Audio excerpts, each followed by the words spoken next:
Bryant. Good afternoon, everyone. My name is Elizabeth Espinosa, Executive Director of Communications for the Los Angeles County Sheriff's Department. We thank you so much for being here with us today.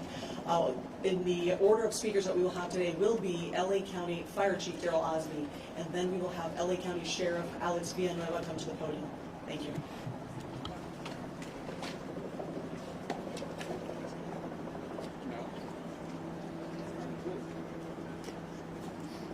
Let's go live with Chief Darrell Osby of the County Fire Department.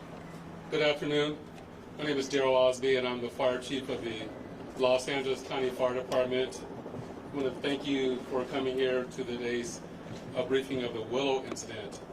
Today, shortly before 10 o'clock at 9:47 a.m., the Los Angeles County Fire Department received a 911 call of a potential helicopter down in a brush fire at the intersection of Los Virgenes Road and Willow Glen Street in the city of Calabasas in unincorporated Los Angeles County.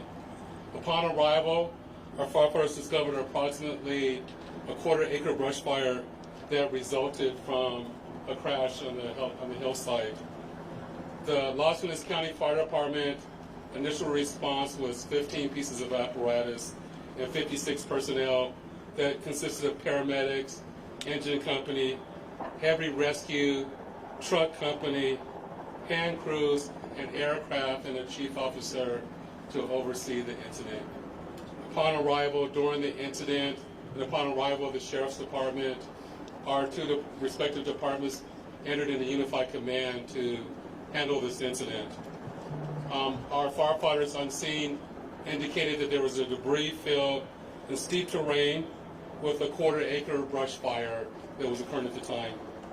Our firefighters hiked in to the accident site with their medical equipment and hose lines to extinguish the stubborn fire, as it included the brush fire, debris from a helicopter, and the fire also included magnesium, which is very hard for our firefighters to extinguish because magnesium reacts with oxygen and water. In addition to our firefighters hiking into the incident, we had one helicopter flying to the incident with firefighter paramedics on board. Those paramedics were hoisted down to the incident early into the incident. They did a search of the area for survivors. Unfortunately, all the survivors on board were determined to have been perished. Firefighters and hand crews worked to extinguish the fire while carefully preserving the incident for investigation. Currently, this investigation is still ongoing. I would like to turn this over to my sheriff to continue the press briefing.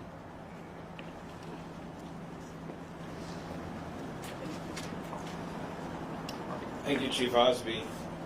Personnel from Los Angeles Sheriff's Station responded to the scene of the crash site and assisted the fire department, and we've established a containment area, and now our Aero Bureau has a handle on traffic or aircraft accidents. However, when there's a fatality, then it switches to the National Transportation Safety Bureau, the NTSB, and the Federal Aviation Administration, the FAA.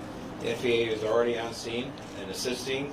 We're waiting the arrival of the coroner's office to assist in the recovery of the remains. As the chief indicated, there were no survivors. We have a manifest that indicates that there was 9 people on board the aircraft, the pilot plus 8 individuals. There is wide speculation of who the identities are. However, it would be entirely inappropriate right now to identify anyone by name until the coroner has made the identification through their very deliberative process, and they've made notifications to next of kin. And it'd be extremely disrespectful to understand that your loved one was perished and you learn about it from TMZ. That is just wholly inappropriate, so we're not going to be going there. We're going to wait till the coroner does their job, and we're assisting the families of those who believe they've been impacted, and it's a tough process. And our hope goes out to all of the members who were on board, all the family of everyone who was on board this aircraft, and God bless their souls. So at this point in time, we have nothing that we can add until the coroner does their job. and we'll be making those notifications when we have the information and we know the next of kin have been notified, then we can release the information publicly. And you'll be notified in subsequent announcements. Sheriff, there's if the one manifest thing you says can 9 and 4, confirm. does that Do we mean there were have a 9 bodies? confirmation actually of 9 bodies there at the scene? That is our belief, yes. So we realize at this point there are so many questions, there's a lot of information out there, and again, we understand, there's a lot of information that's floating, but we certainly have a responsibility and an obligation out of respect, of course, for the families, and this is a very difficult time for us all, for the city. We have the mayor here of Calabasas, also city. We thank them for being here, and in fact, they wanted to pass on a message that for those in the community that want to gather here and are coming to Calabasas, if you do, you are welcome to join others at the Dianza Park here in Calabasas, and the cross streets there are Los Hills and Las Virgenes. Also, the Sheriff's Information Bureau will be sending out updates as to when there will be, if there is one, a press advisory out, a notification of another press conference or any other updates through our Twitter. So please look for that. And again, we thank you so much for being here today.